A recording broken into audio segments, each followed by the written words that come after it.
രാജ്യമുടനീളമുള്ള സഹകരണ സംഘങ്ങളിൽ ദേശീയ സഹകരണ വികസന കോർപ്പറേഷന്റെ പിടിമുറുക്കുന്ന വ്യവസ്ഥകളുള്ള ദേശീയ സഹകരണ വികസന കോർപ്പറേഷൻ ഭേദഗതി ബില്ല് ചർച്ച കൂടാതെ ലോക്സഭ പാസാക്കി.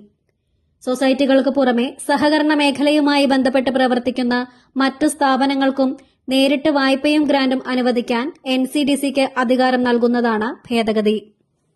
നിലവിൽ സംസ്ഥാന സർക്കാരുകളോ സഹകരണ സൊസൈറ്റികളോ മുഖാന്തരം മാത്രമാണ് സഹകരണ രംഗത്ത് പ്രവർത്തിക്കുന്ന മറ്റ് സ്ഥാപനങ്ങൾക്ക് NCDC വായ്പയും ഗ്രാന്റും അനുവദിച്ചിരിക്കുന്നത്.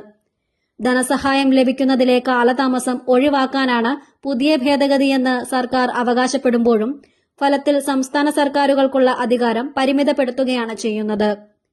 നിലവിൽ സഹകരണ സൊസൈറ്റികൾക്ക് മാത്രമാണ് NCDC വായ്പയും ഗ്രാന്റും അനുവദിക്കുന്നത്. പുതിയ ഭേദഗതിയോടെ മറ്റ് സംഘടനകൾക്കും വായ്പ അനുവദിക്കാനാകും.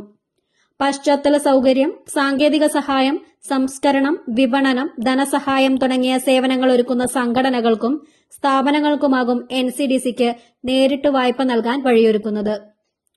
സഹകരണ സംഘടനകളുടെ ഓഹരി മൂലധനത്തിൽ നിക്ഷേപം നടത്താനും പുതിയ ബിൽ NCDCക്ക് അനുമതി നൽകുന്നു.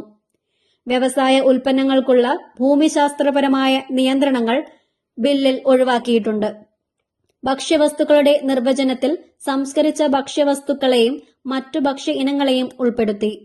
വായ്പാ വിവരങ്ങൾ സമാഹരിച്ച് RBIയുമായും മറ്റ് ധനകാര്യ സ്ഥാപനങ്ങളുമായും പങ്കുവയ്ക്കുന്നതിനുള്ള അധികാരവും NCDCക്ക് ലഭിക്കും. വർഷകാല സമ്മേളനത്തിൽ ലോക്സഭ പാസാക്കിയ ബില്ലുകളുടെ എണ്ണം 11 2 ബില്ലിൽ മാത്രമാണ് ചർച്ചയുണ്ടായിരുന്നത്.